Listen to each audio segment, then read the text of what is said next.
you are a gift.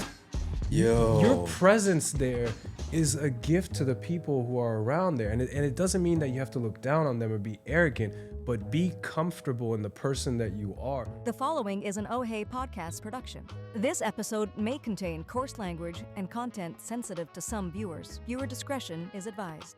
So we're here with Thomas Cadrot, a transplant from France and an actor. You've been in Vancouver for about 13 years now. That's right. How do you like it?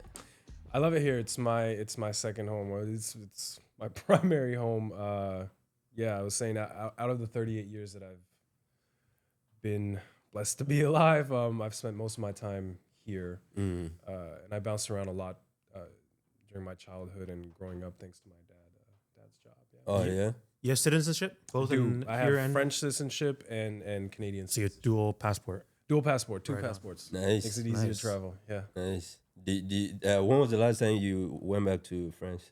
A year ago, last summer, for my parents' 50th wedding anniversary. Oh wow. Yeah. Nice. And I was like, it was at a point where, tickets were getting very expensive, but my brother organized the whole thing, and it was a surprise for my parents. That's awesome. Me and you, like when we met in the beginning of our friendship, I think we had conversations like that where I was telling you, because, I'm from Ghana. My parents, mom is in the UK, grandparents that raised me are in Ghana, and I don't get to see them a lot. So I was telling him that his parents are here, what I'm saying, make the effort to try and, hang out with them more, because somebody did, there was an excerpt, I don't know if it was, one famous actor where he was saying that sometimes we think we have time, and sometimes we don't realize that sometimes we just have about maybe 20 Christmases with our parents. We don't see it that way, so I'm glad that you got to see them. And so that's kind of we were talking about this off camera earlier about being emotionally driven. I think for me, that's one of my drives. The biggest drive is for me is I want to accomplish big shit. I'm gonna do all that one day, but for my parents to see me do all that shit, like I don't know how much time I have in that runway. So that's one of the reasons why I work, my fucking tail off and work so hard and run that hard, is just so I can make sure that take They advantage of witness the it. time. Yeah, 100%. So you were what age did you move to Vancouver? I was 25. 25. And I'm 38 now. Okay. On what basis? Was it for school, for work? Oh, it was for the industry. So basically, my upbringing, normal upbringing, besides the fact that I traveled a lot, but When you say a lot, what do you mean? so How often? okay, so my dad, he has the most interesting story in my family. Basically, my dad started out as a normal beat cop that you find on the street, Okay. just working. Okay. But then through advancements, he managed to get a position that was being a liaison officer for the French government abroad in terms of narcotics. Oh wow. Okay. So he was in the narcotics division in Paris, and they were like, listen, there's this opportunity to travel abroad, and we need a French person on the ground in these locations, because these locations deal heavily with French territory. So so our first outpost was Miami, because Miami sends a lot of drugs to Marseille. It sounds like a movie script, right? Right? Right? Yeah, I thought and we moved to Miami when I was 9, in 1990, and 1994, I think Bad Boys came out. I'm like, that's but less sexy. Let's do it. Yeah. And so we had the opportunity to live in Miami, live in Puerto Rico, and live in Venezuela, because those locations dealt heavily with drugs sending over to the European Union. So I lived in those places, and my brother and sister, who are 10, respectively 9 and 10 years older than me, they went into finance. So I kind of followed their route, and I went to business school in Paris, and I did all my thing. But during my time in business school, I developed a passion for the film industry and for acting. And so in my mind, it was still where I was, I'll approach this from a marketing standpoint. I'll approach this from a financial standpoint. If I can work at a studio or work or have an internship with a news team or a TV station or whatnot. That would have been great. But I took workshops, took acting classes, did theater, and I found that my love actually was the performing side. So after graduating, I still stayed a couple more years in France, put some money aside, because when I told my parents, I think this is my passion, I think this is what I want to do, they're like, well, you do whatever you want that makes you happy, but we're not going to finance it. You got to make your own money. Yeah. To We support you, but not financially. Exactly, because they're like, they don't know anything about the industry. They're not in the industry, so they see it as shark-infested waters where nobody's got your back, where there's no community, there's no sense of morale. And I went to LA for 3 months, but they were like, you don't have a work visa, you don't have a work permit. So my next idea was, okay, well, Vancouver's a big hub. The EU and Canada have a great relationship where you can get like these 1-year holiday visas and stuff like that. And so I just came on a 1-year holiday visa, extended it, turned it into a permanent residency, and turned it into citizenship. I see. I am now today. Wait, so when you say make that jump in 2012, what do you mean by that? Did you still have a day job? When I came here, I had nothing. No, I had my savings. I came here. I went on Craigslist, and I'm like, I'm a Virgo, so I'm very like, I try to be organized as much as I can, keep control stuff that I can. So I'm like, okay, well, you have this much in your savings account. This will last for this long. You're gonna need to find a job at some point, and you're not going to want to find a day job, because you know that you're going to be auditioning. So I worked at Rogers Arena. In the in the warehouse. Oh, wow. Yeah. And then I made it up to the suites, like serving people in like the suites, which was Got to see the people. less physically taxing. And it was. That's awesome. And so that's one of the things that like I wanted to ask you, having your parents grew up, I'm assuming, in the French Caribbean. In the Caribbean, right? French Caribbean, yeah. So I wanted to ask you, I know African parents and Caribbean parents have similar mentality. Like you either become an engineer or something that they think it's, quote unquote, a better profession compared to acting and all those things. So it's good that they at least supported you, that, you can do whatever makes you happy. Even though they said they weren't going to finance it, were they nudging you that, hey, you need to use your business degree? I think. So here's the thing. So my parents are from the Caribbean. So you've got that, quote unquote. I don't even know if it's a black mentality, but it's like, you want, like, we just, like, in the Caribbean, especially. So in the French Caribbean, there's this complex compared to metropolitan France, like the mainland. French. So there's this slightly an inferiority complex, I think, where it's like you have black families in the Caribbean that want to achieve so much on the mainland, right? For me to come around and say I want to do something in the arts that's not assured, after my brother and my sister have made it in finance and are living very, very comfortably and have kids and they're very happy. I think they approached it from a standpoint, they saw how determined I was, and they approached it from a standpoint that if there's a lesson to be learned here, he needs to go and learn it by himself. Because we can't tell him, you're not gonna do this. It's stupid. Yeah. We didn't pay for your school for you to do this. They just saw how passionate I was, and they're like, okay, you want to do this? That's fine. But if it crashes and burns and you learn your lesson, if it doesn't, good for you. We learn, but we're not going to financially help you because you need to earn your stripes. Yeah. Well, so what do you think of that? Do you think? I think it's a great approach. I think, and I don't have kids, but I want to believe that if I were in that situation, I'd approach it the same way, saying, I don't know how this is going to turn out, but you need to figure it out. And I admire the fact that you have shared what you want to do, and that you're thinking about doing it well. Because through friends and through experiences in life, you quickly weed out the people who are determined to stick it out through the rough times, right?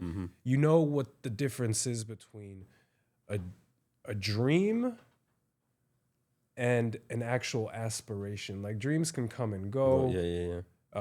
If it gets a little bit too hard, you can always skirt the other Yeah, way. yeah. But an aspiration, or a passion, something that you absolutely can't let go of, you'll weather the storms over and over again. That's interesting. Yeah. That's interesting because a lot of people have that. They have that on the side. Yeah. Not necessarily acting, but it could be music, some type of art, a sport, science, whatever that is, and they do it as a side because they have an interest in it. Maybe not that strong, but they have a little bit of curiosity in it. But they treat it as so, and they don't take it seriously, and then it just becomes a side thing forever, until maybe one day it becomes too late, and they want to take it seriously, but they can't. And I think a lot of people are stuck in that position. But I think sometimes that the hurdle is thinking that we have to make a quote unquote jump, that you have to go and jump both feet, and meaning, oh, I got to quit my job tomorrow. I got to do this 24/7 now. And so that's a big commitment. Like I got to change my life. I got to stop seeing my parents. I got to give up my girlfriend and all that. But maybe it is, maybe not. Absolutely. I think the reason I used the term jump earlier is because it's about the industry that exists in France. It's not, European cinema is very different from this huge commercial machine that exists in North US. America, right? So, I had an agent in France for a year.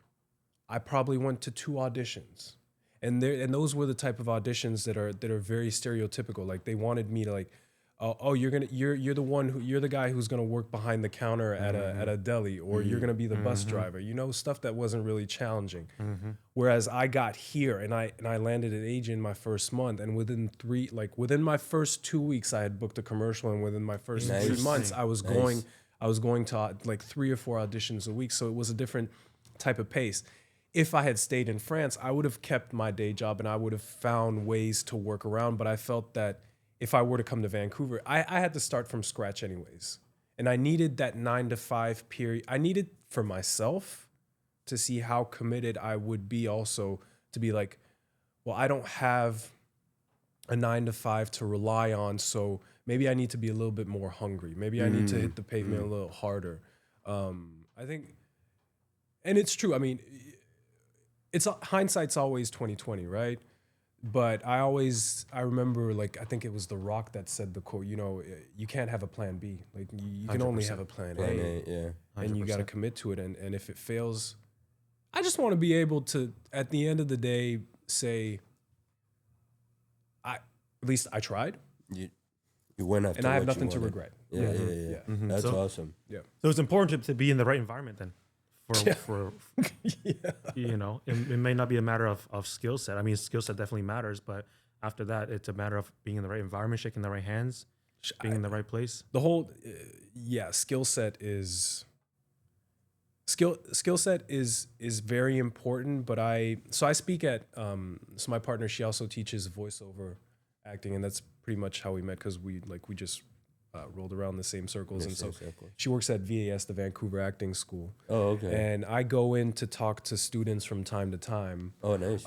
Because they deal with the theory of acting, and they deal with like scene study and what you would need to learn to actually act. But nobody tells them about the business side. Nobody tells them about what it is to be on a set, to interact with people. And so I'm there to tell them, listen, if you think this is going to happen, if you think you're going to become the next Miley Cyrus or Zac Efron, or you're going to make it on the Disney Channel real quick, or get like it happens like that for 0.005% of the people who start in this business. Most likely you will go through ebbs and flows, and you will struggle. So are you mentally prepared to struggle? And then after that, it's talking about professionalism. Like I can't stress it enough when I talk to them. That it's like, treat your job, your gig as you're going creative, you're going to play pretend, but you can do that between action and cut. But everything else, it's like working in an office. Right. It's professionalism. It's being on time. It's knowing your lines. It's and when you're not working, knowing your finances. Like I told them, you know, those checks might look very, very nice, but know that you have to pay your agent, you have to pay CRA as a self-employed person. Don't blow your first check. Don't think that you've made it before you have. Like, it's and everything I had to learn on the fly, right? Because I didn't know anybody from the industry when I got here. So that's actually, you know, segue into what I wanted to ask you. So, when you made the move over here, obviously you didn't know. I'm assuming nobody over here. The internet was my greatest friend at that point. Like, it was all about researching the agencies here, researching which projects we're filming here,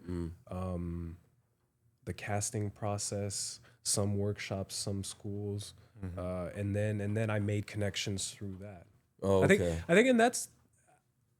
I think that should be what people mean when they say, you know, if you're in the movie industry or the music industry, to make connections, it's to make connections when both of you are at ground level. Like, of course, everybody wants, if you're a rapper, everybody wants to be signed by Kanye or Jay-Z or something like that. Or, you know, I'd love to be in a movie with Denzel, but basically it starts with the connection, because the connections you make at the bottom are way more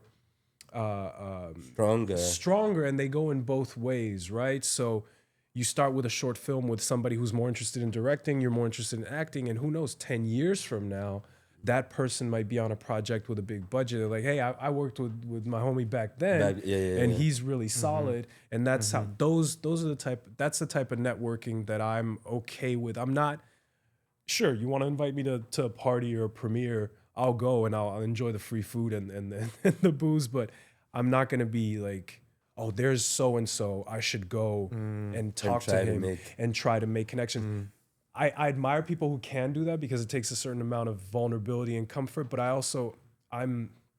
have a very strong belief that people can sense when you talk to them just to take something from them. And I'd rather all my relationships in my life be based on genuine. You know, we just vibe with each other. And That's super important that you mentioned that. I'm going to paraphrase you a little bit, but you said that a lot of actors don't see themselves as a business. And we talked about this a lot, Charles and I. For me, a little bit about me, I'm a video marketer, but I also partner up with a lot of small business owners. And what I realized initially was I just provided them editing, video strategies, services. What I realized is a lot of small business owners, they're good at their craft. So if they're a good example is one of my clients, a personal trainer. He's very good personal trainer, phenomenal personal trainer. He'll get you to whatever your goals are, no problem. But the part he fails at, he doesn't see himself as a business, right? So he just keeps focusing on his craft. He's really good at all his macros and training and dieting and all that, but he doesn't run his business like a business. Yeah, I think that's the case with maybe a lot of actors as well. Yeah, I think it might be harder for your friend because he really has to do everything. At least in acting, where I'm at right now is I have an agent to deal with that shit. You know, so my side of taking care of the business is I got to be aware of the product and service that I'm bringing forward, and then do the job, and then post job, you know, worry about the finances, worry where I'm going to invest, you know, stay healthy financially and mentally and physically. But I'm very grateful that I have an agent in my corner and a manager that are like, okay, so you want Thomas for this job? It's going to cost this much, and he's going to require this on the day of filming, this afterwards. Like if it's on location, we want this type of accommodation and stuff like that. That's what they deal with. Oh, so you have a good agent. So was there anybody in the industry that advised you on the business side, or you had to do your own research? I had to do my own research, but I also came from it from a very logical standpoint. Like having been through business school, I understand.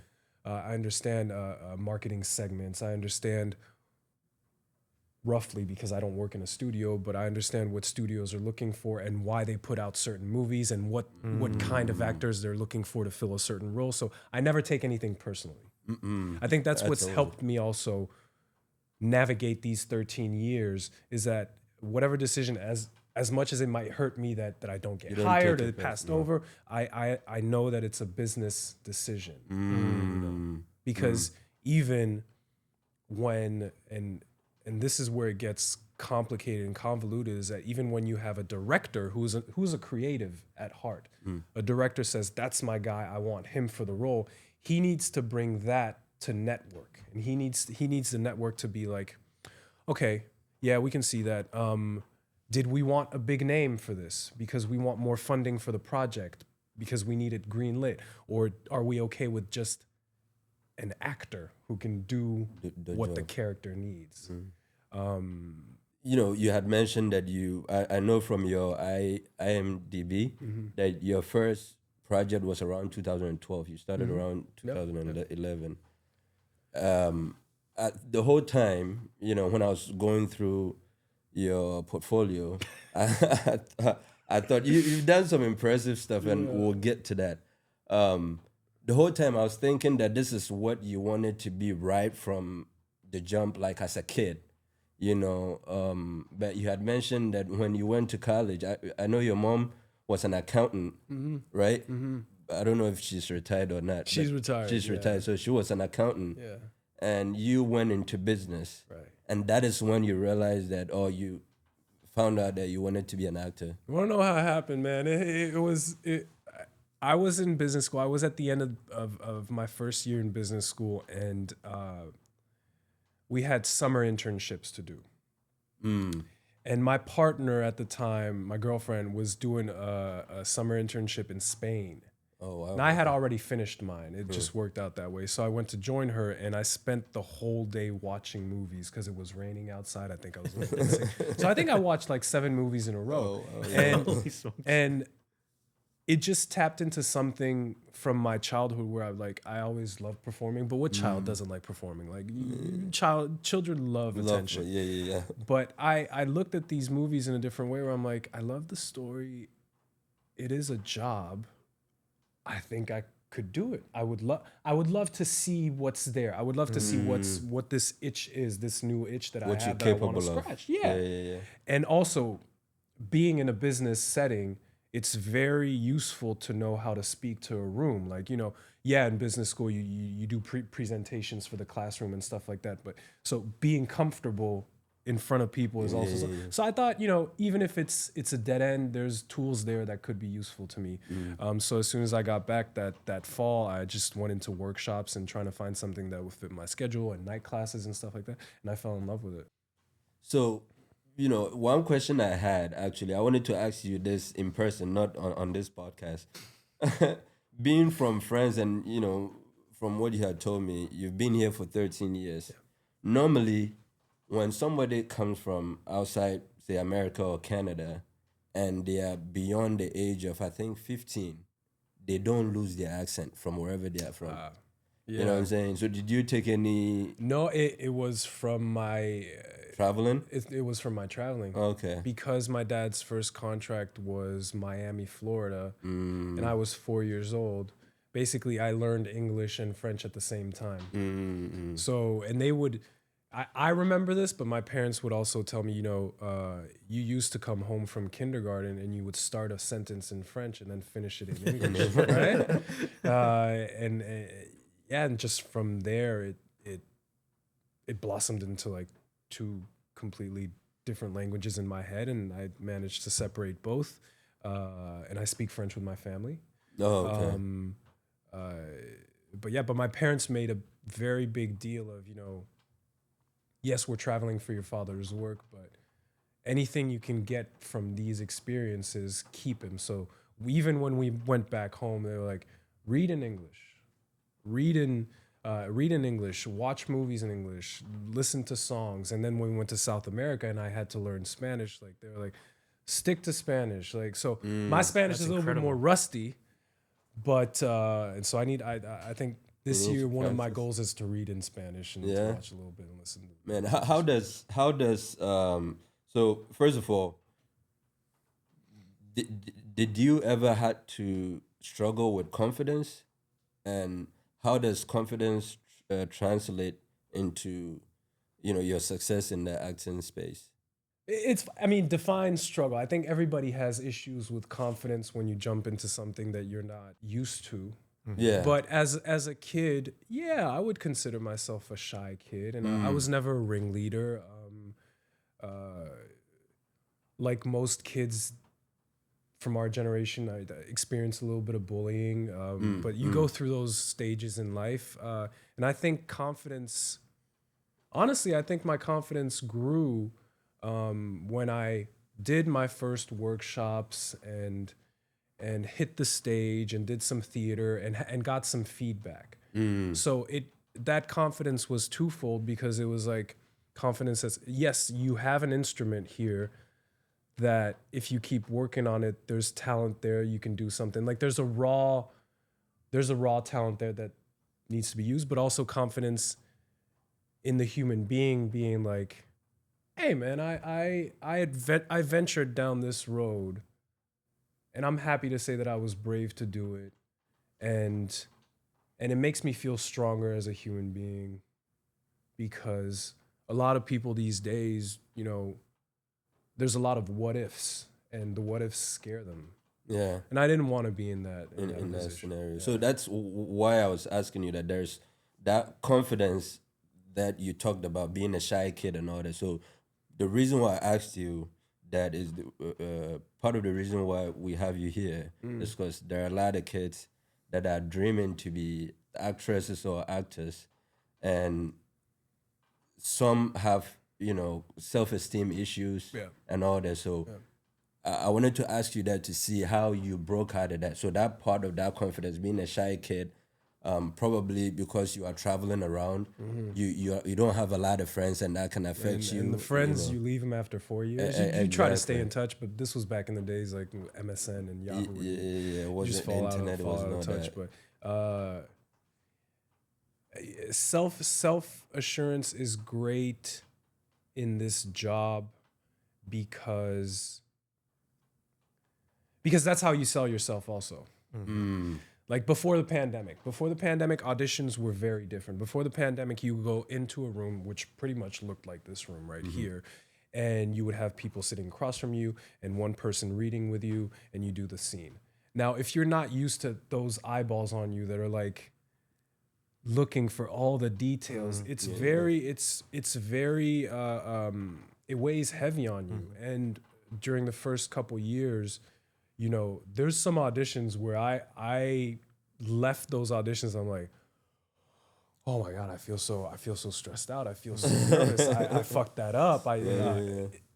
Because you're not used to that. But those are the moments where you build your confidence, because you might have one quote unquote bad audition, but then you come back the next week and you have a great audition, and you're like, okay, this is my base point. I know I can perform at this level, therefore my confidence should be at that level, and you try to maintain that. It's not always easy. You might have a bad day, blah, blah, blah. But yeah, your confidence will get tested in this business. So to go back to your question about, is it easier, or I'm rephrasing it as, is it easier if you're a child with a lot of confidence? Sure. But it could also bite you in the ass later on if that confidence turns into arrogance or something like that. Yeah. So I much prefer coming from a standpoint where you have somebody that has a spark, that has talent, that's unsure of how to use it, but then you nurture that and you tell them, you give them a safe space, and that confidence will grow. The more they do, The more they do it. Yeah. So Because you got your confidence from actually doing it. Yeah, and you did it over and over before you got the confidence. Yeah. Right. And I tell, this is super important, and I want to stick on this for a little bit. I tell people all this time, a lot of people tell me they want to start a business, but they don't have the confidence, they don't have the skill set, they don't have the resources, they don't have the finances. But the thing is, people, instead of ready, aim, fire, they're going ready, aim, until they never ever fire, because they're waiting for that perfect moment. But that perfect moment never comes. Never. And what I read from a lot of the A-list actors now in Hollywood, in the likes of Denzel Washington, Jim Carrey, is on their way on their come up. They had to go through a lot of rejections. They went through dozens and dozens and dozens, hundreds of auditions, getting turned down over and over again. Yeah. And I mean, that gets to you, no matter how much confidence, how macho you are. over time, you know, that's going to take a hit on you. But the thing is, you can't, the game is not the acting. The game is continuing with those no's, rolling with the punches, but not losing your enthusiasm. So you show up at the next audition as if it's your first every single time until they get to that point. Then they get their hit, whatever it is. And so this applies not just in acting, but acting is a bit like you're saying, is a business like any other business, because you are, at the end of the day, you're the product, right? But that's same within in any business. Absolutely. Right? And you know, going back to what you started with, there's a million reasons not to do something. Yeah. You can always find excuses not to do something. exactly. You can always find excuses not to go to the gym. But if you need to want it bad enough to be like, oh yeah, there's excuses, but I want this more. Yeah. If you're gonna come with an excuse, any excuse will do. Exactly. You know, You want an easy way out, there's easy way outs. It's always easier to There's leave. always an excuse. You Yeah. can always look to something. Yeah. And it's funny you said rolling with the punches, because I every year I start, I want to give myself like a mantra or something.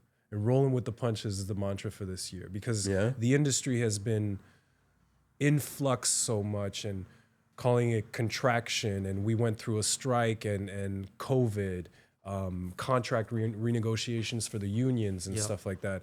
And so this year is starting off slow. And I've had a couple auditions where I've been very close to something, but then they're like, "Oh, we just went with the person that the name." So they call it a name. Like sometimes there's like, "We want him for this job," and they shoot out a name. I'm not a name in this industry yet. I've done stuff, and I think I've done a lot of stuff. Like I have a fairly solid resume, Impressive but I'm not a resume name to me. Yeah. And it's impressive to me, because you had told me that 15 years ago. I was like, yeah, I have aspirations, but you never know how it's That gonna you go. will be kissing Kelly Kelly Roller, Roller. you know. So but rolling with the punches, because no matter until you get that Avengers gig or something that's gonna put you on the map for like the next 10 years. Everyone is struggling. From the child stars who kind of stepped away to find themselves and then coming back. They have to come back and start from scratch. Yeah, they have a name that you might recognize, but studio heads and execs, like they're gonna look at it, well, that's a has-been. Like, why would I want to? So everybody has to go through the ups and downs. Going from you know, an amateur actor to having the name. You know, a lot of actors that I've seen in their progression is say guys like Chris Hemsworth, who was doing a lot of amateur small time gigs here and there in Australia, and then I don't know how, but he got the role of Thor in 2010, 2011, something like that. And then from that one role, that was a catalyst that took him from amateur level to A-list, to having a name, to having to be in Chris Hemsworth, right? I find solace and comfort in those stories, because Chris Hemsworth, for example, his story for the Thor thing is that they wanted his brother. Oh, really? They initially, he screen tested for it, and they're like, nah, and then they were like, oh, but he has a brother, so they're gonna go and look at the brother, and then in the end, it happened to be, he was about to go back to Australia, like he was. From what I read, he was at a period of a low point where he was depressed. And he was like, I came to LA, it didn't work out. I'm gonna go fuck off back to Australia. Interesting. And then Thor put him on the map, and now you don't even like. And now he's just coasting. So what's the more? I don't know if there's a natural. I don't want to say, you don't use that word, but what's the more common pathway from going from nobody to having a name? Is it finding that one role, that one hit, or is it a slow progression? If you want to become an A-lister, It's a one hit. I think one hit puts you on the map. Damn. But it has to be a hit. It has to be a hit, yeah. Which doesn't mean that you can't make a very comfortable living as a working actor being on a TV show, because salaries on TV shows like NCIS or CSI or all those big franchises, like they can make $350,000 an episode. Like it's crazy. And they're A-listers in TV. But if you talk about like Tom Cruise, Denzel Washington, Will Smith, the Jamie Foxxes, the Chris Hemsworth, it took a hit that was worldwide to make them who they are and to land them in the A-list. Damn. And then they have to sustain that. So then it's about the choices that they make, because everybody's going to come knock on their door and be like, after look that at this hit. script, look at this script, look at this script. So So it's getting to the top takes you a buzzy hit, and then staying at the top takes a lot of work. So From what I understand, and from the conversations with Yeah. my agent also talking about that. yeah. So are you looking for that one hit, or how do you, Always. I think every actor wants that hit because we don't want to struggle anymore. We don't want to be like, well, Will Thomas audition for this? No, we want straight offers because people like Right. Hemsworth now they're like, hey, we got this project, we got you in mind, and we'd like to pay you this much. Are you in or are you out? They're not gonna ask him, can you do a scene? Can you do this? Like they just offer roles. They just offer the role. I was watching an interview about Denzel before, like he was on the Gladiator press tour, and the reporter asked, so when's the last time you auditioned? And he's like, oh baby girl, I haven't auditioned in like 30 years. Like they just offer me stuff now. So yeah, Must be nice, huh? must be nice. I mean, that's any industry. Like nobody asked like a successful entrepreneur for his resume. True. Like nobody asked if Elon Musk went to university. Yeah. You know? Once you Nobody prove cares. yourself- Nobody cares. Nobody cares. Yeah. because what's most important is the last thing that you have You done. did. Yeah, Right. yeah. Right. And I think I think a lot of entrepreneurs can take solace in that because you don't have to have the credentials, but it's a matter of adding value. How much value can you add to the marketplace? Yeah. And the marketplace will reward you to reward the person who adds the most value, whatever it is. And it's a matter of skill set. So it's not a matter of what school you did or what credentials you have. But we don't know that growing up, you know, like because for example, Hey, with my man. parents, it was like, oh, you need to get into one of these business schools or universities because they have the most connections with companies. Yeah. If you want to do an internship, blah blah. But then you realize, and I swear, it's my brother who told me this. I was about to graduate, and he's like, Thomas, just know whatever you learned during these 5 years at university doesn't mean jack shit when you get to the workplace because they're gonna mold you into the employee that they need, into the manager that they need. You're gonna learn the culture of the company. You're gonna, understand market segments, understand consumerism, Know the concepts. know the concepts. Yeah. But the formulas, No. all that stuff, no. So you have a master's in international business. Yeah. Has that helped you in any way? Just understanding where people's minds are at Okay. in terms of making decisions in this industry. Okay. Understanding that it is about the money and it is about a return on investment and all the cold stuff that nobody talks about, you know. So many people in this industry are like, I'm an actor, you know. It's about the craft. I want to Especially the French. yeah, They I want put to be method. I want to like, oh yeah, what's going on in this scene? Like, nah, bro. Like seriously, like I've been in presence of directors and producers saying, just say the fucking words. Just say the fucking words. Like if we need something more, if it's a moment of more intensity emotionally and you need to be available, that's when you dip into that toolbox that made you an actor. But otherwise, we've got, and this is what I tell kids at school is like, you get in there, they have a very distinct screenshot, a very distinct shot list for the day. Every shot is supposed to take this amount of time. If you go over, it starts costing money production. They have a producer breathing down the neck of the director.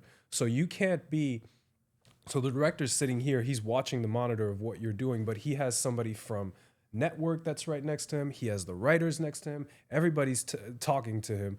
So you as an actor, just go and do your job. The more invisible you can be when you're off screen, the better it is. Because if after each take you go up and you're like, was that good? Did you like it? Did you like what I did?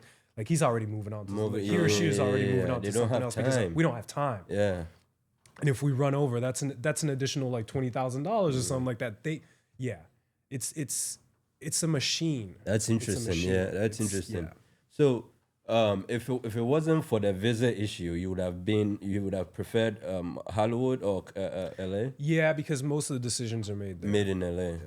Yeah. Since you made it here to Vancouver, the time that you made it here to now, is there a significant improvement as far as the clout that Vancouver has as a film industry? The clout that Vancouver has as a service industry. As a service industry. Yeah, Can you so- explain? So basically, you have LA, which is a hub, a production hub, and most of the creatives and the producers are from LA. Vancouver has something to offer. Vancouver has the city. Vancouver has the infrastructures. Vancouver has the tax incentives, the budget cuts, Okay. the cheaper dollar. So that brings productions here. But all the decisions are made down there. So when I say it's a service industry, it's because when they land here, they already have all their key people hired. And they're just cherry picking from the talents that we have here, whether it's actors, whether it's crew, whether it's makeup, hair. Like they'll give jobs to locals, but the people that I don't want to say really matter, because everybody matters in this whole wheel, but the big decision people come from down there. From So LA. my idea to start off with was to go to LA and start from the ground up there and claw my way up. But being in Vancouver has given me another way out, because it's a smaller pond. There's still competition, but my buddies and I, like in my age bracket, I know all the black actors. we're all friends. Not a lot of. Shit, you can bring them in on this podcast and they'll tell you the same thing. Like, but it is, and I've amassed a fairly significant amount of credits compared to somebody that would have started out in LA. In LA, yeah. But there's still that stigma, I think, where Americans like to push for Americans more than push for Canadians. For Canadian. There are quite a few Canadians that broke through. I don't know if they broke through the Vancouver channel to get to LA. You think like Ryan Reynolds and all that Yeah. stuff? Where they started young and they decided Yeah? to make the move. Yeah, they started young and they did or Ryan Gosling was on the Disney Channel and stuff like that.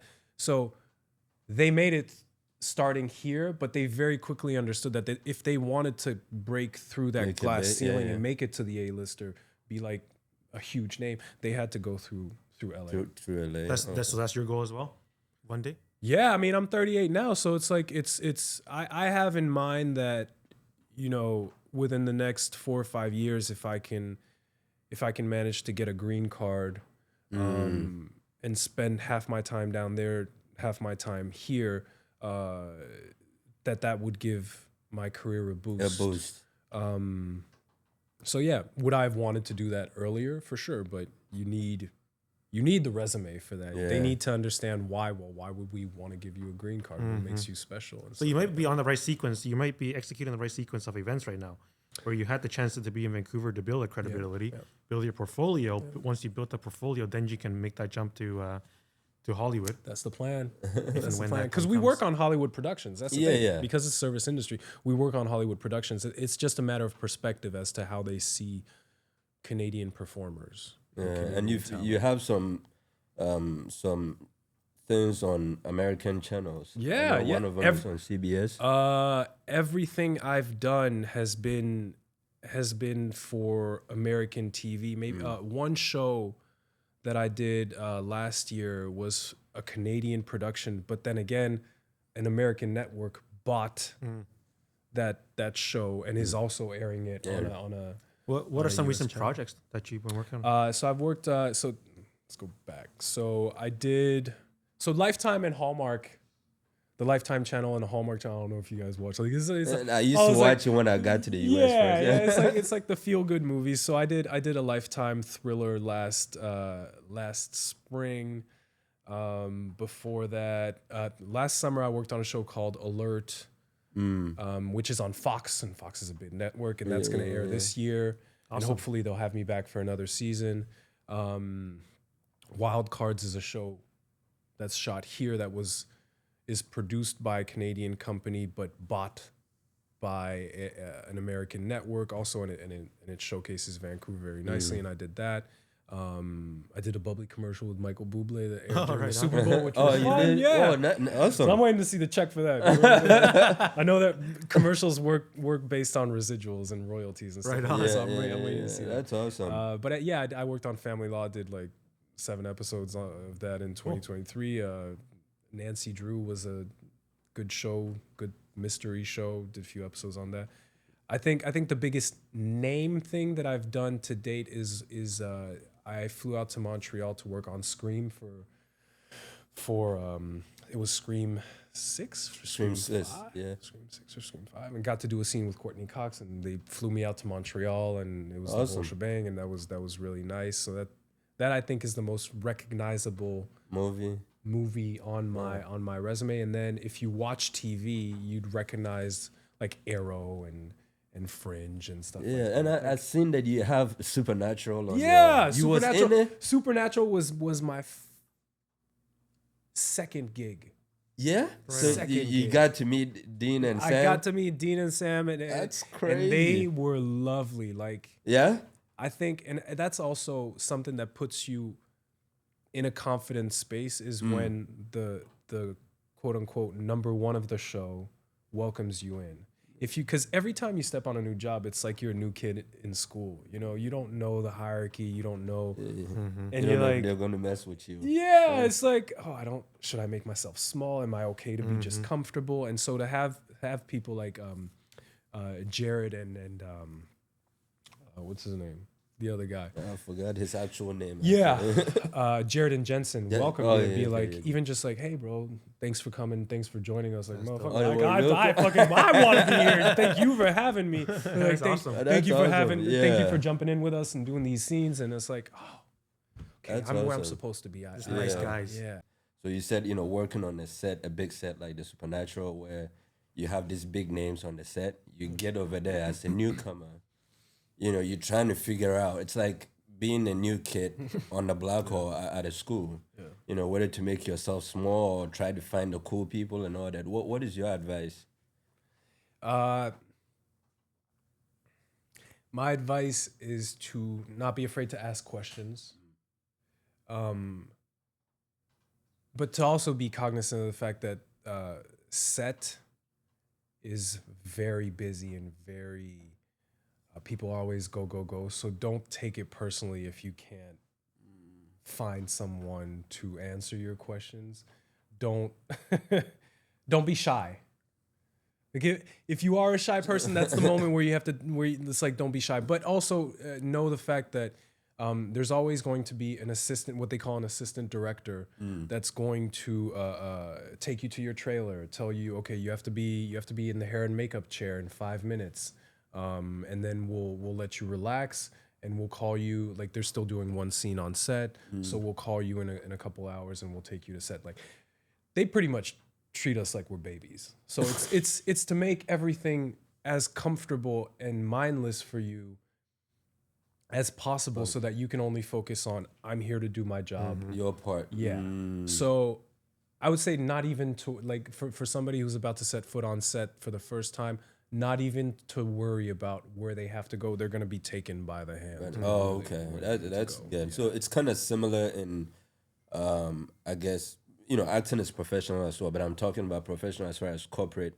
Yeah. Corporate in the corporate arena, where I remember when you get hired first, you have your manager who's like super busy, and then you have your team members that focus on whatever projects that they working on.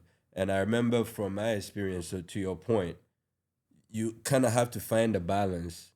First of all, if you are shy, don't bring that in there. Yeah. You know what I'm saying? Ask questions Yeah. and all that. So I think that's very good advice. In a way, like, even like my first few jobs, like in office jobs, it was tougher because you do have to kind of find those answers by yourself. Exactly. You sit at your desk. Like, the only thing they point you to is, hey, here's your desk. And this It's like, okay, well, I'm gonna sit down. What am I supposed to am I work on a supposed to certain do? project? Like, what am I Yeah. supposed to do? So it's much easier to navigate being on set because they pamper to you. They really do. Oh, yeah. It's a whole that's good. production. It's the whole And production. everything has to Fall in work out place. Yeah. in its own But sequence. I remember being uncomfortable like the first few times because they're like, do you want a coffee? Do you want a do you want something to eat? And in my mind, I was like, my mom would slap the shit out of me if I was like to be, hey, go get me a coffee, go get me this. I'm like, no, it's fine. I have time. I'll go to Go get it craft yourself. services and I'll go get it myself. And that gives me the chance to get accustomed to where I am also, because that brings down also the nerves. Like I know as a human, as a person, I know that 90% of the time my being nervous has to do with the fact that I'm in an environment that I haven't been in yet. Before that, I think that's almost every human. Yeah. Yeah. It took me a while to figure that out for myself because I was like, is it the nature of the job that makes me nervous? Is it who I'm dealing with, like the scene partner? or the lights and cameras. Yeah, or do I feel like a fraud? Which to this day, I know Imposter syndrome. imposter That is- syndrome, huge imposter syndrome. But I understood that no, if I can settle myself in an environment, then it's all good. It's all good. So to your point,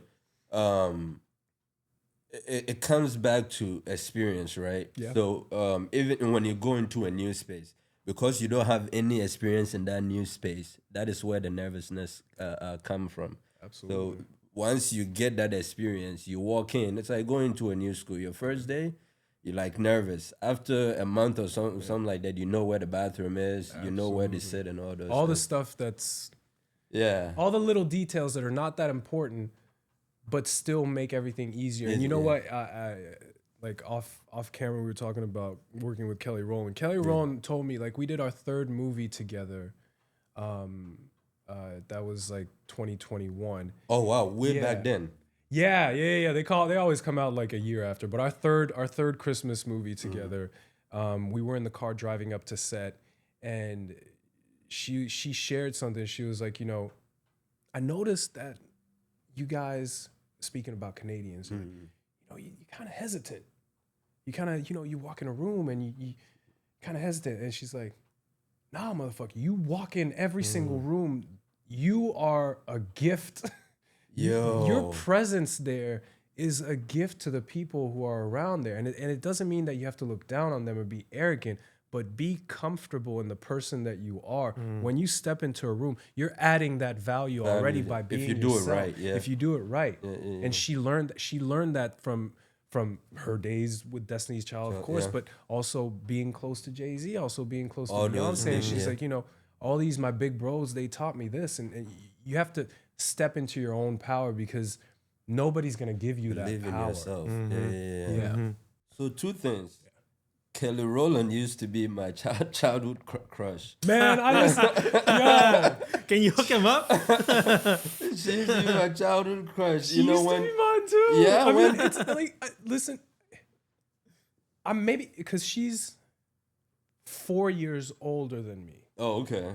But I remember, Perfect. I remember being in my bedroom listening to that Destiny's Child album and being like, "Oh, these three girls are fine." It was Dilemma that did it for me with Nelly. Oh, when it came, was I in high school or something like that? Yeah, And since then, she's been the one, And then I came to the US, now time passed and all that. I'm like, there's no way I'm getting to this woman. And then fast forward, I started seeing her in movies and interviews. And to your point, the thing that she told you in the car, she's echoed that throughout the interviews. She's become this confident speaker. And I remember she said something. She said that she has a lot of love. She has I'm paraphrasing. She has an open heart, but once she sees that you are crossing her, that's it. And I'm like, man, we are perfect together. next time I see her, I'll I'm tell her like, that. 'cause I'm the same way. She married and she's got 2 kids now. I but know. But no, I know. it's and I experienced that firsthand because she is the sweetest human. Oh, my you can meet. goodness. No diva attitude, Beautiful no and nothing. sweet. Very generous, very beautiful, very talented. And also the thing is that the movies that we did together, she was number one on the call sheet. Like she's the star, but she also executive produced a few, if I'm not mistaken. Or she was part, like she made the decisions. And Kelly, the actress, compared to Kelly, the person who's making those decisions, It switches. you see that switch, and I witnessed, like I studied that switch on set. That alone because is a she was skill. like That alone is a skill. making those decisions, being firm but respectful, hearing people out, but still being, I think the direction we need to go is this. This is gonna be the right one. I learned so much from her over those 3 projects. To this day, what an experience. Yeah. to this day, it's there's some actors I've seen Leonardo on the acting and Wolf of Wall Street. yeah. There's a particular clip of him where he's the cameras are not rolling. Who is this? Leonardo. Oh, and he's just being himself. He's Leonardo. The cameras start rolling. Within an instant, he's a different somebody person, else. and it just goes like split second, and he goes from this person to this person, like in a matter of split seconds. That is a skill. That's a skill. It's a skill, and I'm like, that's where you know the greats. Like that's where you know the greats, because and again, I think it stems from confidence, because he can turn it on and off whenever he wants, and he doesn't have. I want to call it like there's no buffering moment for him where it's like, is this gonna look weird? Yeah, there's no delay. He's not judging himself. He's like, I'm Leonardo. Just step fucking into DiCaprio. it. He's not hesitant. Yeah. I've done this multiple times. Yeah. I'm the shit. Yeah. So he just turns it on and off when he wants. Like for me, there's still a buffering moment where I'm like, am I still making the right choice? Like in terms of artistically, like, am I still making the right choice? Like, okay, I'm gonna commit. So there's like a revving up to do to get to that point. And you're working on how to smoothen that out. Yeah, but when you look at people like Denzel or Leonardo DiCaprio, and they're like, as soon as they're different people once it's action. And once it's That's also why I tell people to add value to yourself, because when you believe in your product and yourself and you know the value that shows. you add, you don't have to come off as phony, right? Yeah. And people when I coach my entrepreneurs, when they go in sales calls, like a lot of people, that's where they freak out. That to them is like in your industry, it's like when cameras start rolling. That's the camera rolling for them. Is when they start picking up the phone, they're on the Zoom call or the face-to-face with a prospect or a client, and they're just hesitant, especially when it comes to a point where they have to talk about price. This is my price, and it's crazy.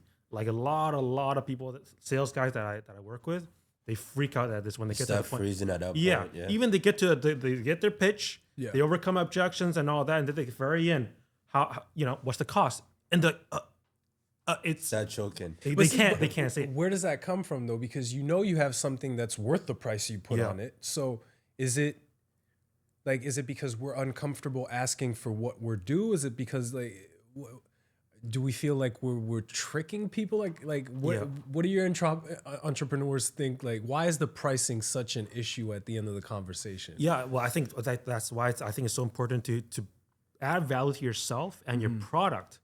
If you believe in your product, then you have no problem saying what it's worth, right? If you have to cure a cancer, I'll freaking, I have no problem telling you what the cost of that is, because it's freaking valuable, right? But I think people don't add enough value to themselves and don't see themselves as a product, don't value their own product and what they add. But because you got to go into the room, like you're saying, you got to go into the room like you own that room. Like not like you're some asshole or anything, but like you're there because you add value, and you deserve to be there. You deserve to be there, And you know what you're talking about. And you know what you're talking about. You qualify yourself. People want you in that room, and that's when you do the best. Absolutely. There was one particular sales guy that I was working with. This was his biggest fear when it came to the price thing. He couldn't say it, and I got him to do this exercise. I got him to go through a sales process with a guy with a mentor, a business mentor. His services were like $5,000. The cost of his service is $5,000. So I told the guy, I want you to go to that sales guy, as if you wanted his mentorship.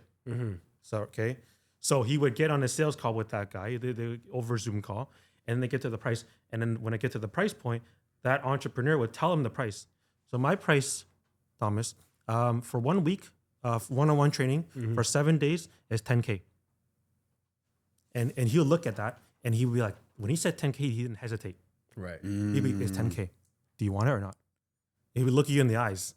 And it's not a negotiation. It's like take it or leave it. It's not $1 less. Yeah. Because to that entrepreneur, that's my time Yeah. is valuable. Yeah. It's not worth $9,999 or less. It's worth $10K. If you don't have that money, if you don't want to spend that money, I'm moving on to moving on. This is not Facebook Marketplace. You don't 100%. negotiate with this. 100%. Yeah, no, It's it's Marketplace. yeah. So it's so important to have that confidence in yourself, even before you get that recognition, before you are Leonardo, to go into a room, no matter how big the set is, how small or how big that set is, or how big or small that role is, to act as, you are that guy. Yeah. And it's great to hear that, especially in a setting like this, like, because or have conversations like this to re-emphasize that, because it's easy to tell yourself that, but to hear you guys say it also, it's good to hear it from somebody else, because it makes it that much more real. Yeah. And I think maybe in acting, that's maybe the harder part than the acting itself. Definitely, because they always come back. Like I know that, when my agent's negotiating and stuff like that, like they come with an initial offer, and it's almost it's a sport for them. It's a sport for agents to deal with productions, because they know that the initial offer will never stay the same. They know that the initial offer is never the final offer. Never the final offer. And that's something, for example, that I didn't learn in business school. They don't teach you that type of stuff that's, or at least they didn't teach me that type of stuff that's crucial. Like, you don't come in with your best offer. You don't. So they expect pushback. So push back. Ask for what you're worth. It's like if you got the initial offer, you got a rip off. Exactly. I think African mothers will be very good at that then, because everything is a negotiation. Yeah. You come in, you tell them, oh, this bucket costs $5. It'll be like, man, I only have $1. There's always negotiation with them. And that stems from history, man. I mean, so many like Western countries have come to Africa to take resources and stuff. Like they've been around negotiations for a while and been taken advantage of for a while. So now it's about, well, I don't want to pay this much, or I need you to pay me this much, and we're not budging. Like so you say something very important over here that I actually want to touch on. When the Europeans started coming to Africa, right? In the beginning, it was the Portuguese, the French. Yeah, I want to say the Portuguese, at least for Ghana. Yeah, Portuguese came first, right? So when they came, it was for trading. This is when they were able to sail down the coast of Africa and all that. So when they got over there, it was for barter trading. So they brought things that they own and they will barter trade it with things that Africa had, right? So they realized that they were bringing soap and canned food and all that, and Africans were giving them gold and minerals and all that. Once they realized how much that it was worth, that is when the enslavement began. So they started doing divide and conquer. Right. They'll go to one tribe and say, hey, if you support us, we'll have you conquer this tribe so we can take their resources. You know what I'm saying? And so that greediness is where slavery actually started.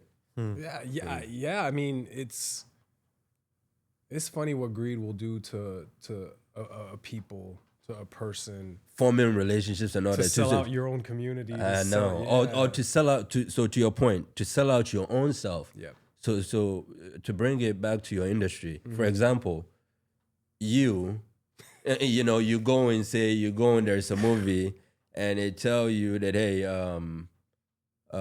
we're going to pay you $5 million if you act this way. Right. And maybe this is not your core beliefs. You don't want to appear a certain way to anyone. Yeah. And some people take that money and do it anyways. I think I still see acting as a vessel to tell stories. For sure. And to tell stories accurately. Like, I never want to tell a story inaccurately. Okay. There's always somebody out there who can do it better or perfect. If they were to say, like, I have no issues with somebody coming to me and saying, we're going to give you this much to be this character, even if it goes against who I am in my everyday life, because I believe that just lives on screen, and we should be smart enough to differentiate between what's a story and what's real life. So you would take it? I probably would. Yeah. If the job is interesting and if I want to tell that story, even if you know that it will affect a certain group of people negatively, I definitely wouldn't. It would have to. At that point, I'd have to see what the story is as a whole. Okay. Because if it's a story about redemption or finding or forgiving yourself, stuff like that, that's where I find the added value in the story wise. If it's a story about demonizing gay making people, a caricature, hell no. If it's about spreading a message that is detrimental, hell no. Okay. And also, like, I've had auditions where, you know, it says in the breakdown, you know, is gay. And I've done a couple characters that are gay, but where it's not, where the sexuality isn't crucial to the storyline. Oh, okay. But I've played gay before. Played it, yeah. But this one time, it was actually crucial, and I actually wrote back to my agent, and I'm like, with all due respect, there's actors in that community that would do this way better. Yeah. I'm not even gonna submit myself. Wow. I feel like this is a story for somebody else to tell. That was an audition? That was an audition? Not a role? No, Nice. that was an audition for a role, and I'm like, I don't even want to put myself on tape for this because there's gay actors out there who would love to at least attempt to try this. So no, that's at least you have a moral compass. Yeah, I mean, and going back to what you were saying, you know, for a check and to tell a story, I don't think there's a lot of things that I wouldn't want to, because I can always find something interesting in a character, but if the money was offered to do something in my real life that I wasn't aligned with, I wouldn't do it. You wouldn't do it. That's good to hear. Yeah, you got it, especially in a place like quote unquote Hollywood. Like you have to stick to your guns a little bit because it's very easy. Like people can throw sums of cash at you to do something. And it happens all the time. Yeah. Do you know the Pareto principle? The what? The Pareto. No. Also known as 80-20. 80-20 rule. So basically what it is, it's a rule that says that many things in life that 80% of the results are created by 20% of the input. So for example, this applies to any circumstance, but for example, for easy math's sake, say you have a sales team of 100 sales guys. The top 20 producing sales guys will produce 80% of the results. They account for 80% of the revenue. And then the remaining 80 guys, they only produce 20% of the results.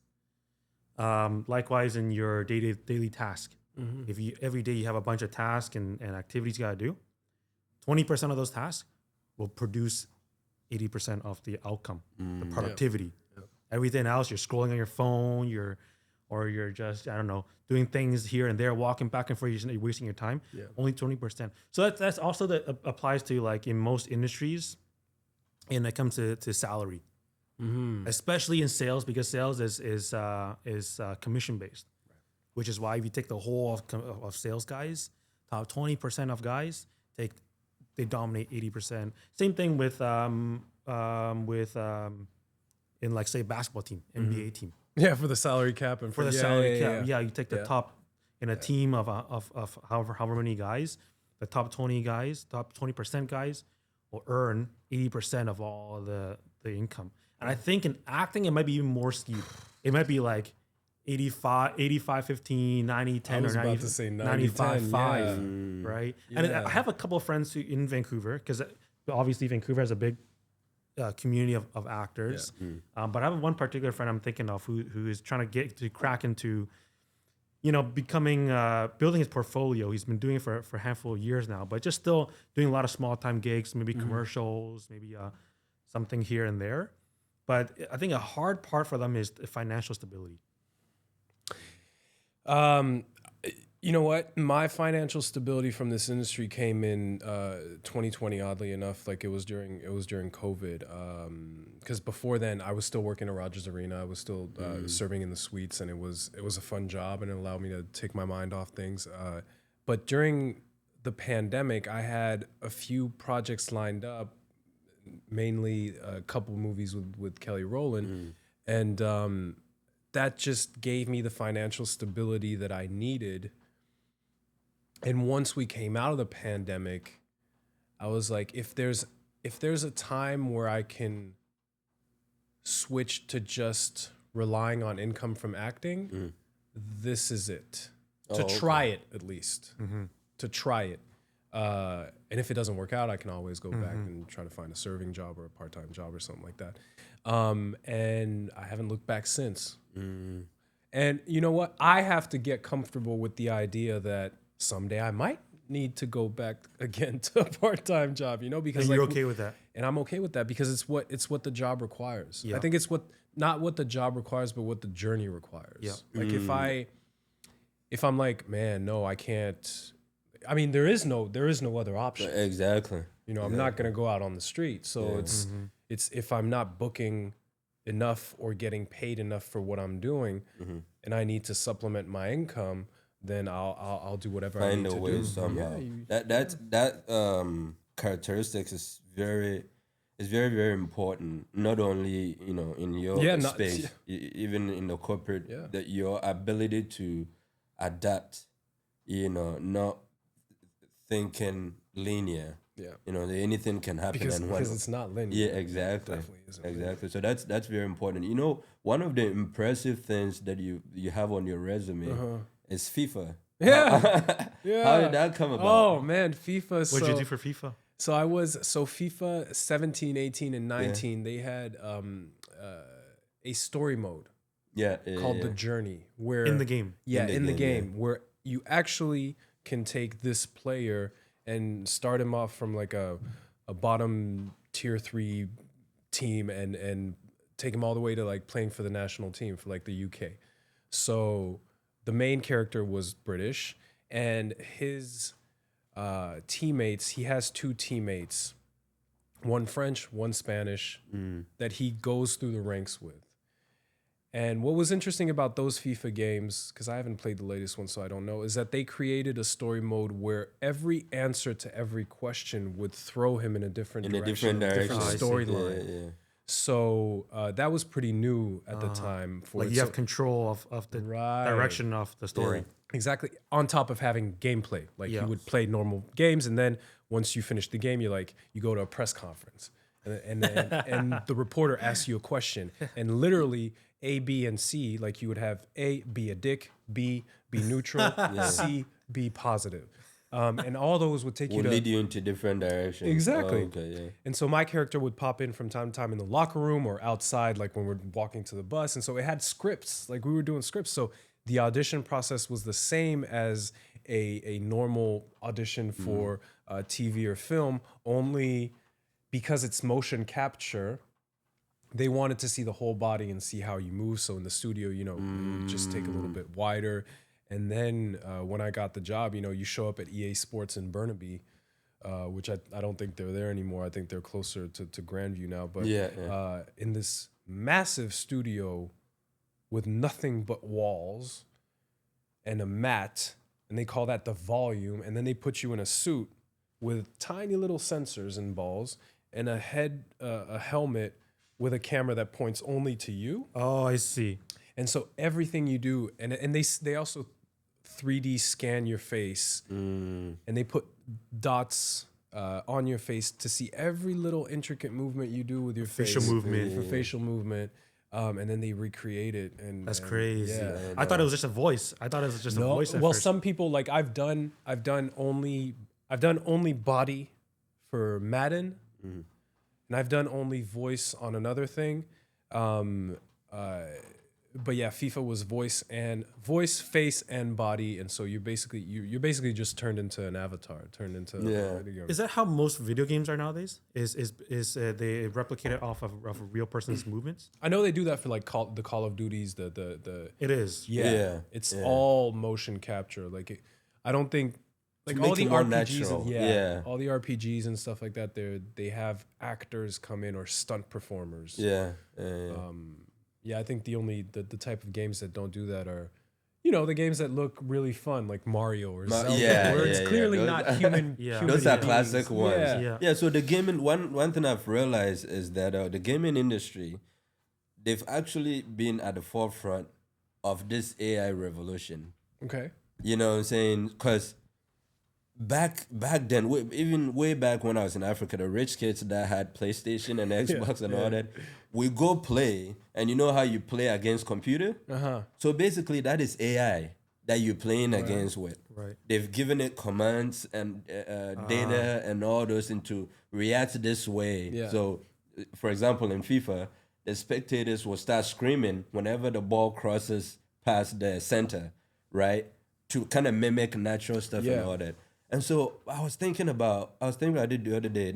Now, in the general population, everybody's like, "Oh, AI, this AI," it's always been there. Been here. It's just gotten quote unquote better, stronger, faster, quicker. And now with the internet, everybody knows about it. And so I kind of actually want to segue into what we're talking about in your field, which is acting. What is your take on one in this influencer era where producers and directors are looking at influencers on social media that have no acting background? Some have no talent, you know what I'm saying? Because I've seen some of them act, and I'm like, what are you doing? I can do better than So what's your take on that? It's sad. It's frustrating. I think, because the industry is in contraction and everything is about the bottom line and trying to get as much return on investment. I can understand why studio heads would be like, well, if we want to break even and make profit, or even make profit, we're gonna need to minimize the variables. So if we get somebody that's on TikTok and honestly, I don't know how TikTok works because I don't have a TikTok. I just have a Facebook and Instagram. Like that whole algorithm and TikTok and stuff like that. I just don't know how to use it. But so I don't know if it's based on if you're more popular because you have way more views or if you have way more followers. I don't know. But let's use Instagram as an example. They would look, and this is not me thinking, like I've read stories about this. Like if you're looking at two people to possibly lead your movie and one has 10 or 15 million followers and the other one has 5, and given the same type of talent, they're gonna go choose the one with more social media exposure because that's more eyeballs, that's more free marketing. Like you can just ask them to put a post and you'll get people in theaters looking at it. Now where it's tricky is when you base your decision solely on that, when you have people that have been through the ranks and hardworking, and you're like, well, this TikTok person that just did a 5-second clip is gonna get this part over 20 or 30 people that actually have like experience. That's kind of the game, though, right? That's kind of the game. It is that the we're in game, and right I can't. And this is the thing. That it goes back to me not taking stuff personal in this business. It's like I can't fault the network executives and the producers for wanting to make the safe decision that's not gonna, and it's not a decision that's gonna make their project crash and burn. It's just another safe way. They're taking care of their bottom line at the end of the day. Exactly. That's what do you think that's actually problematic? Because I was doing, this is from I didn't read this anywhere. This is from my own analytical thinking. I was thinking about how even back in the, say, from early 1900s through the 2000s, okay, when you get an actor, they are incredible. Like they're the quality of acting incredible. When you get a singer or a musician, their talent is incredible. You know, you look at James Brown and all those, Michael Jackson and all those people, and you look at now, you don't see as unique people anymore. So I was thinking that maybe just looking at the bottom line, seeing where you can make the most money and all those things, it's affecting the quality of entertainment that we now we absolutely. consuming, It's watering down the creative arts. For sure. Yeah, that's sad though. I mean, everything takes more to produce nowadays, and you're right. Like people I think are more short-sighted. People don't want to take risks on unproven talent or unproven commodities or stuff like that. They, I say, our industry, and not only our industry, but the music industry, the business industry, corporate world, everything is based on precedence, which means that if it's been done before and if it's proven, let's stick with the formula. But then it takes somebody that thinks outside the box, and it's like, you know what, I'm okay to fail, but I want to take this swing. I want to take this risk. I want to hear the voice of that person. Oh yeah, that person might not have 10 million followers, but got a great talent. So yeah, it's sad. I mean, I'm angry about it, but again, I can't fault people for how they think, or at least I understand where their logic is coming. Where it's coming from. I wouldn't make the same decision. Yeah. Oh, okay. That's what I was about to ask you. Where would you fall on that spectrum? Totally. Always get the person that is the best vessel for what you're doing. Get the best artist. Get the best actor. Get the best painter. Get the best employee. Like right. That's Yeah. So, as you know, I'm in the software space. I work for a tech company, and we were talking about AI earlier. Even in my space, where I know about software, I know about AI and all those things. A lot of people have been let go. I had a meeting with some colleagues yesterday where a whole design team were let go because now the design is being done by AI. Damn. And there's a lot of concern in the tech industry that even software engineers that have experience are going to be cut in the next 2, 3, 5 years. Nobody knows, but we know it's coming. Yeah. In the acting arena, do you all have the same fear? It depends on which department you're in. I think the biggest fear of AI is felt in writing.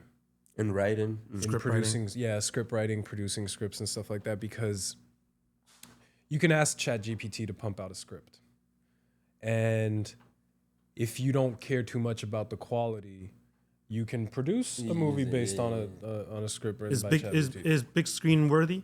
But it's not. But that's the thing. It's not. It's never going to be an accurate representation of a human condition, and that's where I feel like it's doom and gloom right now. But I feel like you will never be able to replace a person putting something on a page, because even if I think as animals we're predictable, you can't predict the human condition. Emotions. Yeah, there's no formula for You don't that. think ever we'll get there? Yeah, that's a good question, actually. I think that's what makes us human, the fact that there is no formula that you can apply to the way we think. Mm-hmm. I don't know if you've looked at Sora, which I think belongs to OpenAI. Yeah. Okay. The video version of it, right? Where they would tell you, playing the devil's advocate here, the technologists in these companies, the AI companies, will tell you that this is just the beginning. Like if it's in infancy stage, right? I believe that. I want to go back to the base,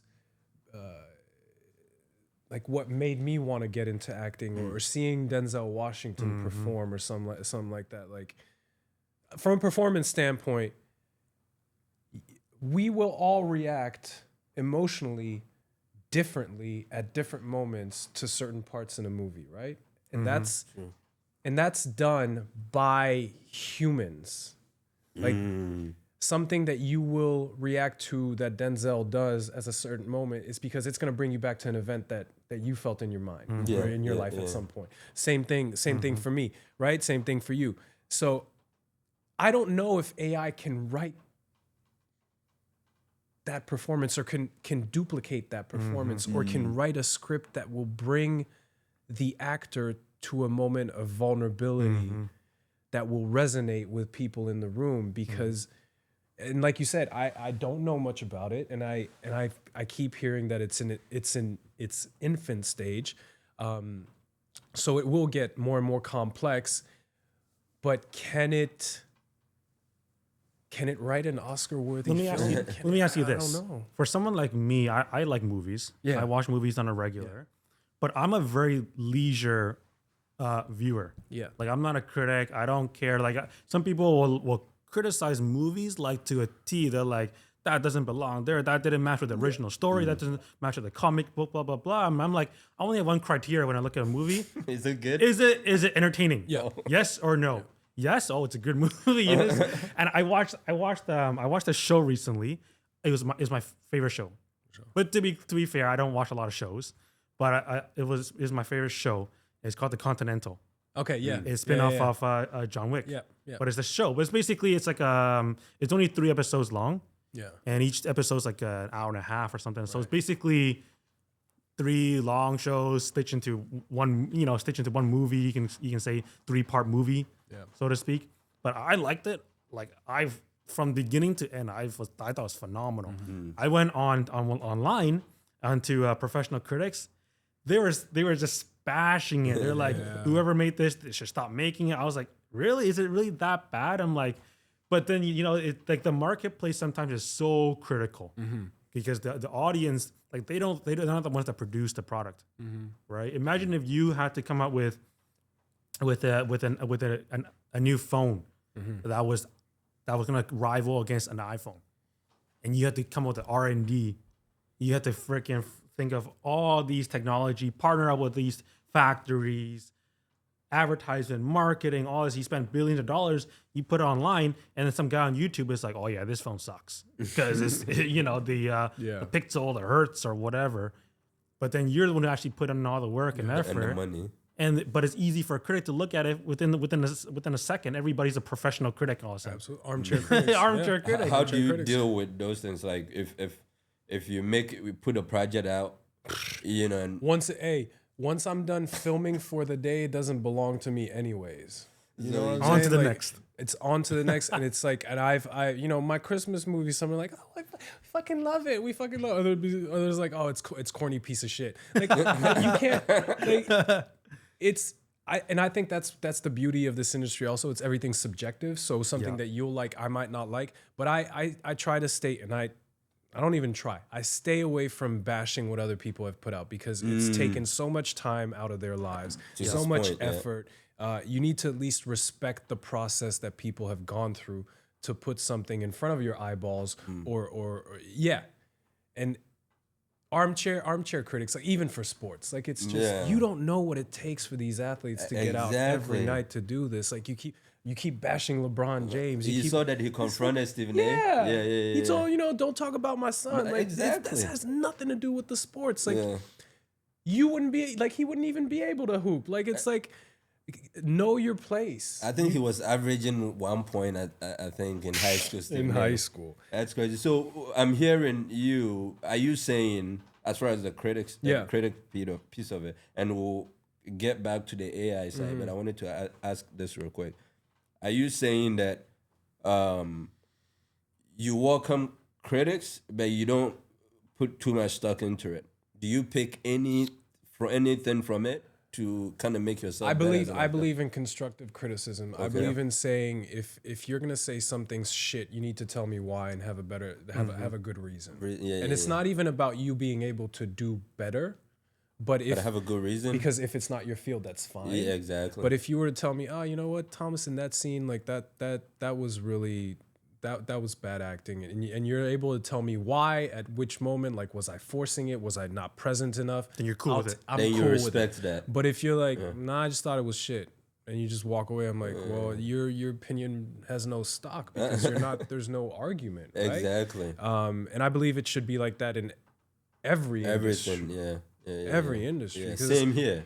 dude, like people are putting out phones, like you said, and then you have people shitting on phones on their reviews on YouTube, and it's like, do you understand what this piece of technology is and what it does? Yeah. Like, this is the stuff of dreams. Yeah. So for people to sit there and be like, nah, I'll just wait for There's a meme. There's a meme I saw. It's a picture of a professional soccer team. Yeah. And they're raising a trophy, and the caption says, "This would be my team if they only listened to everything that my dad said." You know, the dads are the best, right? They're screaming at the TV like, "I told you to kick the ball." It's easy. It's easy, right? It's easy. Hindsight is always 20/20. Hindsight, like you can always say, "Oh, they should have done this. They should have done that." Nitpick and stuff like that. Yeah. Yeah. So to your point about AI, where you were saying that you don't think that they'll be able to mimic The human condition. the emotion part of it, right? The human condition, to be general. You know. Sorry, because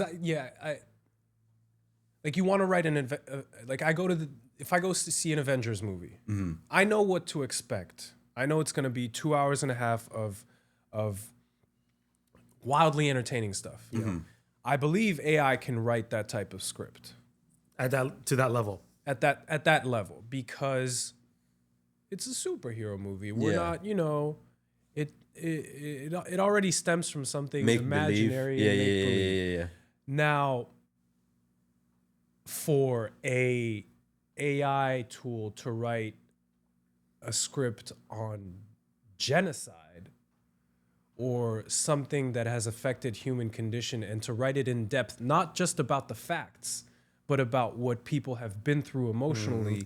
I think it takes a person face to face with emotions to talk and interview people who have been through that and be like, what was your experience? And to connect, not just on a level where it's like you're saying these words to me and you're telling me you went through this, but also look into your eyes and be like, shit, man, and that had an effect on you this way. I want to know about your emotions. And then you can transpose that and put that in the script. Unless I'm talking to an android or somebody like that's physically there, and that I feel I need to connect. Like I feel there's certain stories that need connection. Yeah. You're right. And I'm curious. I'm a technologist. Yeah. I'm a technologist by nature. So I'm curious to see. Well, do you believe that it might, you know? So at this point, I don't believe it might, because AI is basically humans, you know, putting information into algorithm. Right. So if say sometimes you can't. Have you ever heard somebody say that I can't even put into words how I feel? You know what I'm saying? So you can prompt all you want. You will never get that, because the human body is one complex machine. The brain alone, you know, the things that the brain is doing, it's regulating temperature, it's regulating hormonal chemistry and all those things. So to your point, I would say that. But as a technologist, I don't know where we're going with this. I also believe in human beings, right? So I also believe in human one does beings. not discriminate against the other. One does not discriminate the other. We will find a way. Some of the things that right now we take for granted, the technology that we take for granted right now, if you were to say resurrect Abraham Lincoln right now and place him in this world, he will go crazy. You know what I'm saying? It comes natural to you because you are in it right now. Right. You know what I'm saying? But if you bring somebody from the past to see what we've been able to do, they cannot fathom it. No. What do you mean radio frequency? You know what I'm saying? Let alone AI. AI. So I do believe in humans, that if barring conflict, if we're given the freedom to experiment, we will always push the boundary. But I have not seen. But should we? That's the thing. Should we push should we push boundaries just because we should push boundaries? Yeah, Because it's like, is it possible that, at least on this subject, if we push the boundaries too much, we might be shooting ourselves in the foot? In the foot. You can say the same thing for the atomic bomb, right? Yeah. You can say the same thing for the atomic bomb. I think this is my personal belief, not trying to impose it on everybody. I think that the inherent freedom to experiment, because nobody knows what this life is about. Life. If I was to ask you right now, what is the point of all this? If I ask you right now, what is the point of all this? You might try to answer it, but nobody really knows. And the only way you can get to the answer is the freedom to experiment towards that goal. You know, so when it comes to advancement, if you stop any advancement, you will not see the future. And I'll give you an example, and I'll let you chime in. I feel like when I was in Africa, I didn't see this. But when I came to the US, and I was like, advancement and breakthrough is actually a time travel. It's time travel, because in Africa, the toilets that we used, at least when I was growing up, was the same toilet that Americans or the Europeans were using back in the late 1800s and the early 1900s. You know what I'm saying? Yeah. So back then when I was in Africa, that was my present, but that was somebody's past. That's insane. Well, there's always a delay, right? The people at the forefront, they get the new stuff, and then the people at the back of the train, they'll eventually get it. Yeah, but it would take time. But it'll It'll take trickle time. down, yeah. Like the poorest people in America today have more lifestyle than the king did, back in. But back then, yeah. For So sure. that is why that goes to my point, that advancement is very important. There has to be checks and balances, though. That's true. You know? But so talking about checks and balances, like, I think my only fear is that this thing that we've created for advancement somehow escapes us at some point, because we've given it so much power and intelligence, and I'm not talking, I mean, maybe I am, but I like the iRobot or It's possible. It's possible. It's possible. At what point will that machine, even if it doesn't have emotions, at what point will that machine be like, well, I judge by all the factors that you're giving me, I judge that you no longer hold the right amount of intelligence to tell me what to do. and Therefore, you're a waste of space. You're a waste of oxygen. That's a scary part. You know the confident thing about what you just said. So a lot of people will agree with you that it's possible. I agree with you that it's possible, and I'm in that space. But the confident thing is that we created it. It has a starting point. If somebody has a mental issue, most of the times we don't have answers. That's why we send them to the psychiatry, we give them medicines, and we're trying everything because we don't know actually what to do. Yeah. If we're the ones that created the brain, we know the basics of it. So we know which neuron to pull out to make you feel better, to make you feel and all that. But with AI, we know the building blocks. But so are you telling me that AI cannot get to a point where it creates its own building blocks and It started already. I think Google or Apple had their AI communicating with each other, and they created their own language, or they learned language. That's some scary shit. That scares the shit like out the of me. iRobot can advance itself. Huh? Like the iRobot can advance Yeah. itself. Like At some point, you create the baseline, and then it goes and advances on its own without your intervention anymore. yeah, at some point, I think, like I said, Google, or I forgot which company, they had some AIs that were talking to each other, and they were creating their own even software languages, But my point is, we built the basics of it. So if you pull some things out, there will be blind spots. Even if they become advanced, the advancement is based on a basic foundation that we built.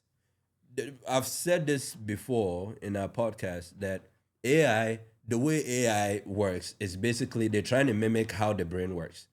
We don't even know how much the brain can do. That's right. You know what I'm saying? So they're trying to mimic how the brain works. If we're able to tap into our brain can do more than what AI can do. But we haven't been able to figure out how to use our brain properly. While we're having this conversation, they're drafting up a plan for world domination. You know, like these human beings. That scares you, huh? You know what? I think it only scares me because I don't have the knowledge to understand all the angles and stuff like that. I can only see the bigger picture, and I just see us as, we're apex predators, but, life is cyclical and hierarchies are cyclical. And what happens if another predator comes above us? And I think AI might be the predator that we're creating if we don't keep an eye on it. Okay. If we don't keep an eye on it. Okay, and I'll blow your mind right now. I've thought about this. Oh my God. I've thought about this.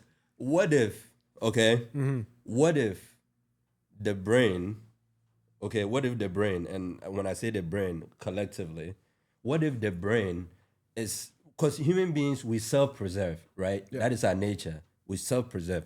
What if the creation of AI, whether it's one person planting the seed or multiple people around the world planting the seed, what is the brain's way of making sure that we survive as humans? Because we're pouring all our experiences into AI, right? Because at some point we'll get to a point, maybe it's farming, or we don't know what happened to Mars, if there was people on there and they went extinct or whatever. Or we don't know. So what if AI is our way of preserving our history, our way of life and all that? So it's an extension. Maybe. It's an extension of the human race, basically. So our evolution is our next step in evolution is AI. Not immediate, but long-term. Long-term, because this is biochemistry, right? Your flesh, biochemistry. AI, however, is electronic, purely software, and all those things. So you would think in the future a hybrid version. I think so. With Neuralink, you see excerpts of it. Yeah. With human consciousness, though? Yeah, human consciousness. Because all we're doing as humans, whether it's making babies or interacting with people, is transfer of consciousness. That is why the technology of language, the technology of writing revolutionized the way we advance. Yeah. You know what I'm saying? Because it's our way of transferring knowledge. As a species. Monkeys cannot transfer knowledge. The dinosaurs couldn't transfer knowledge. Yeah. Right? The way we did. So, for example, if you have an experience and you are not able to write about it, it disappears once you are gone. Very true.